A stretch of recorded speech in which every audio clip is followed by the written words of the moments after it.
بسم اللہ الرحمن الرحیم۔ السلام علیکم ورحمۃ اللہ۔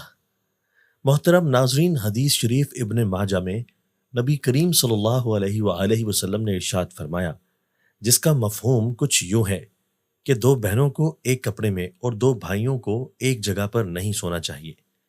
ناظرین، دو بہنوں کو ایک بستر پر سونے سے کیوں منع کیا اور ساتھ ہی ساتھ سونے کے آداب بھی بیان کریں گے، تو لہٰذا اس معلوماتی ویڈیو کو آخر تک ضرور دیکھیں۔ شکریہ۔ محترم ناظرین، نبی کریم صلی اللہ علیہ وآلہ وسلم نے زندگی کے ہر پہلو میں ہماری رہنمائی کی ہے۔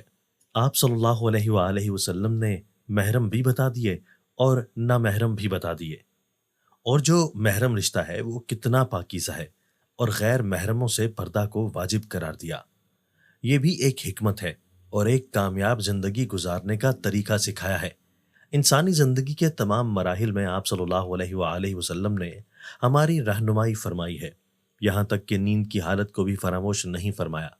وہ نیند جس میں انسان تقریباً اپنی ایک تہائی زندگی گزار دیتا ہے۔ دین اسلام نے اس کے بہت سے آداب اور سنتیں ذکر فرمائی ہیں۔ جو شخص ان پر عمل کرے گا اسے سکون و اطمینان کی نیند نصیب ہوگی اور کامیاب فرحت بخش زندگی گزارے گا، اور پریشانی، بے چینی اور بے خوابی سے نجات ملے گی۔ سونے کے آداب میں سے ایک ادب یہ ہے کہ جلد سے جلد سوئیں اور بغیر ضرورت کے جاگنے سے پرہیز کریں۔ حضرت ابو برزہ اسلم رضی اللہ تعالی عنہ سے روایت ہے کہ رسول اللہ صلی اللہ علیہ وآلہ وسلم عشاء سے قبل سونے کو اور عشاء کے بعد گفتگو کرنے کو ناپسند فرماتے تھے۔ سونے کا دوسرا ادب یہ ہے کہ انسان دائیں کروٹ پر سوئے، کیونکہ نبی پاک صلی اللہ علیہ وآلہ وسلم دائیں کروٹ پر سویا کرتے تھے، اور آپ کا حکم بھی ہے۔ حضور اقدس صلی اللہ علیہ وآلہ وسلم نے ارشاد فرمایا ہے۔ حضرت برا بن عزب رضی اللہ تعالیٰ عنہ فرماتے ہیں کہ نبی کریم صلی اللہ علیہ وآلہ وسلم دائیں کروٹ پر لیٹا کرتے تھے، اور حضرت برا بن عزب رضی اللہ تعالیٰ عنہ کو بھی نبی پاک صلی اللہ علیہ وآلہ وسلم نے دائیں کروٹ پر ہی لیٹنے کا حکم فرمایا ہے۔ دائیں کروٹ پر لیٹنا ہی افضل ہے، خواہ قبلہ کی طرف منہ ہو جائے یا پیٹ، یا قبلہ دائیں ہو یا بائیں، پھر بھی دائیں کروٹ پر لیٹنا چاہیے، کہ نبی پاک صلی اللہ علیہ وآلہ وسلم نے حکم ارشاد فرمایا ہے۔ ناظرین، تیسرا ادب یہ ہے کہ انسان لیٹتے وقت دائیں ہاتھ کو دائیں رخسار کے نیچے رکھ لے۔ حضرت ابو ہریرہ رضی اللہ تعالیٰ عنہ سے روایت ہے، انہوں نے بیان کیا کہ حضور پاک صلی اللہ علیہ وآلہ وسلم نے فرمایا ہے کہ جب تم میں سے کوئی شخص اپنے بستر پر آ جائے تو اپنا بستر جھاڑے، اس لیے کہ وہ نہیں جانتا کہ کیا چیز اس میں داخل ہو گئی ہے۔ سونے سے پہلے ہاتھ اور منہ میں گوشت یا چربی وغیرہ کا اثر یا مہک ہو تو اس کو دھو لینا چاہیے۔ رسول اللہ صلی اللہ علیہ وآلہ وسلم نے ارشاد فرمایا، جس کے ہاتھ میں گوشت یا چربی کی مہک یا اس کا اثر موجود ہو اور اسے دھوئے بغیر سو گیا، پھر اسے کوئی مصیبت پہنچی تو وہ اپنے آپ ہی کو ملامت کرے۔ سونے سے قبل کھانے پینے کے برتنوں کو ڈھانپنا چاہیے۔ سونے سے قبل کھانے پینے کے برتنوں کو بسم اللہ کہہ کر ڈھانپیں۔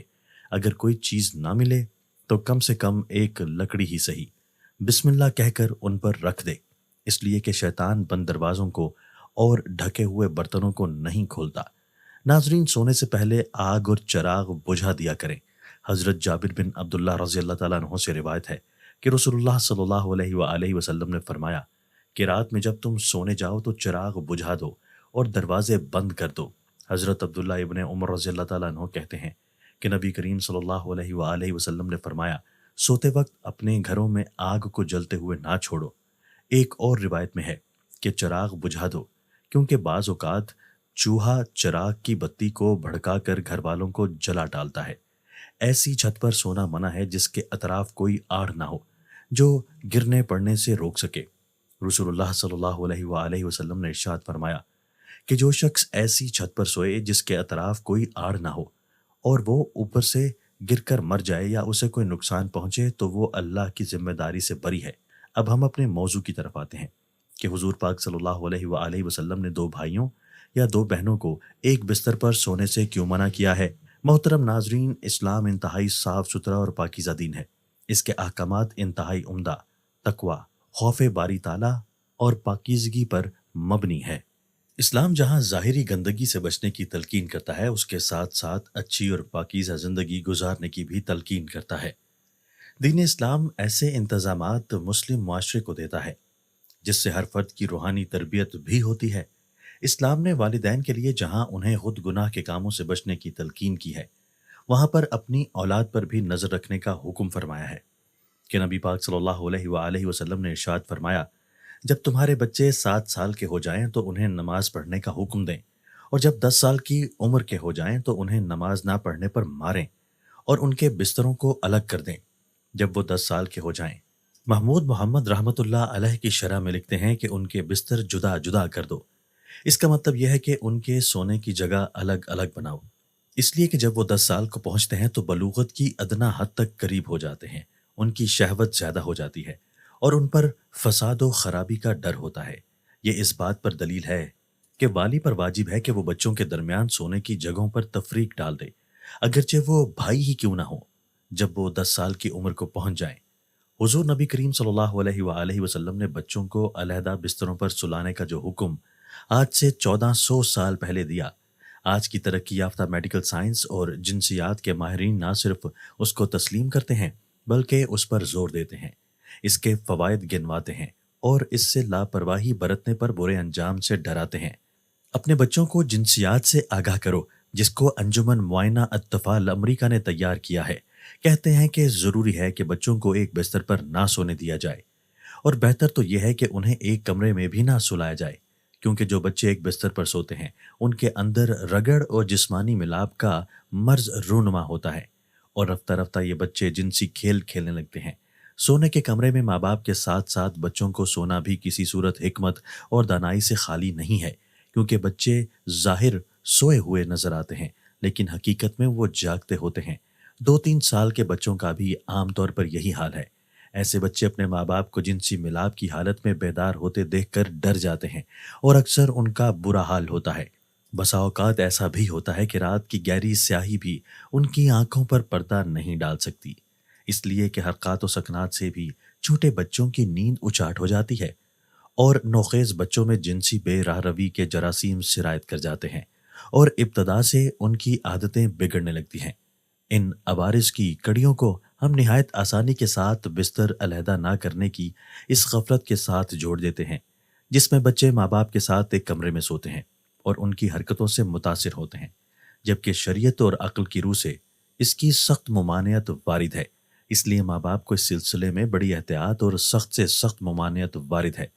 اس لیے ماں باپ کو اس سلسلے میں بڑی احتیاط برتنی چاہیے اور سخت پرہیز کی ضرورت ہے۔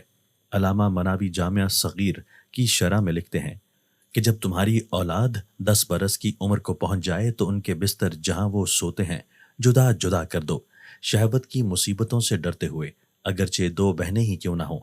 اس طرح ایک روایت میں حضور پاک صلی اللہ علیہ وآلہ وسلم نے ارشاد فرمایا کہ مرد مرد کی سطر کی طرف نہ دیکھے اور نہ ہی عورت عورت کی سطر کی طرف دیکھے، اور مرد مرد کے ساتھ ایک کپڑے میں جمع نہ ہو اور نہ عورت عورت کے ساتھ ایک کپڑے میں جمع ہو۔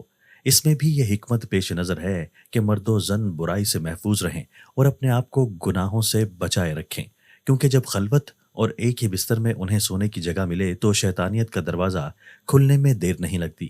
شریعت اسلامیہ نے اس دروازے کو بند کرنے کے لیے یہ تعلیم دی ہے کہ 10 سال جو شعوری عمر کی ابتدا ہوتی ہے اس سے ہی پابندی عائد کر دی جائے تاکہ برائی کے راستے مسدود ہو جائیں۔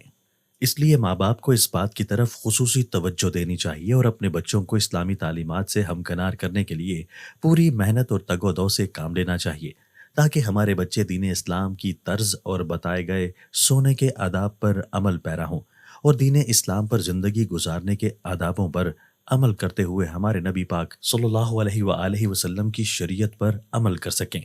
ہماری اللہ تعالیٰ سے عاجزانہ دعا ہے ہماری تمام بہنوں بیٹیوں کی عزت اور گھر اپنے حفظ و امان میں رکھے اور بہترین زندگی گزارنے کا سلیقہ عطا فرمائے، آمین یا رب العالمین۔ ناظرین، کمنٹ میں اللہ تعالیٰ کے 99 ناموں میں سے ایک نام ضرور ٹائپ کریں۔